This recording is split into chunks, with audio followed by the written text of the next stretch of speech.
এখানে আসা? মূলত এখানে আসা ঠাকুর দর্শন করা, আর প্রথমত আমাদের দোকানে যাত্রার জন্য এসেছি। আর সববারই আমরা এখানে এসে থাকি, এসে খাতা যাত্রা করি আর কি। ভগবানের কাছে কি প্রার্থনা করবেন? হ্যাঁ, ভগবানের কাছে এটাই প্রার্থনা যেন সবাই ভালো থাকে। সবাই এখানে খাতা যাত্রার জন্য আসে, সবাই বিজনেসে ভালো কামনা করে এখানে আসে। খাতাটাও এই কারণেই সবাই যাত্রা করে যে সবার জন্য বিজনেস ভালোভাবে চলে, ওই জন্যই সবাই আসা। আর আমি মনে করবো আগামী দিনে সবাই আরো আসুক, আরো নতুন নতুন ব্যবসায় সবাই জড়িত হোক, সবার ব্যবসা যেন ভালো থাকে, পরিস্থিতি যেন ভালো থাকে, এটাই কাম্য।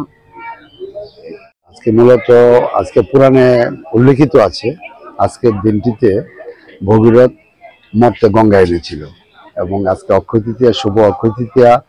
এটা পুরাণের থেকে বহু বছর ধরে চলছে। আর বিশেষ করে আমরা শ্রী শ্রী রাম ঠাকুরের দীক্ষিত। এই দিনে রাম ঠাকুর সূক্ষ্মদেহে এসেছিলেন এবং এই দিনে উনি দেহ রক্ষা করেছেন। সেই জন্য অত্যন্ত শুভ দিন বলে আমরা এই দিনেই প্রতি বছর লক্ষ্মীনারায়ণ বাড়িতে এসে হালখাতা করি। ভগবানের কাছে প্রার্থনা করি এখন দেশের মধ্যে যে একটা পরিস্থিতি চলছে, ভগবান যেন এই পরিস্থিতি থেকে যেন আমাদেরকে উত্তরণ করে। বিশেষত্ব হচ্ছে কি আপনার এই অক্ষয় তৃতীয়ার দিন গঙ্গা, শিব এইসব পূজা টুজা হয়। হ্যাঁ, লক্ষ্মী পুজোটা হয়। সবচেয়ে বড় সোনার দোকান, হ্যাঁ সুবর্ণ, এটার একটা ভীষণ পূজা টুজা হয়। এটাই অক্ষয় তৃতীয়া, এটা আর কি মূল উদ্দেশ্য আর কি। এটা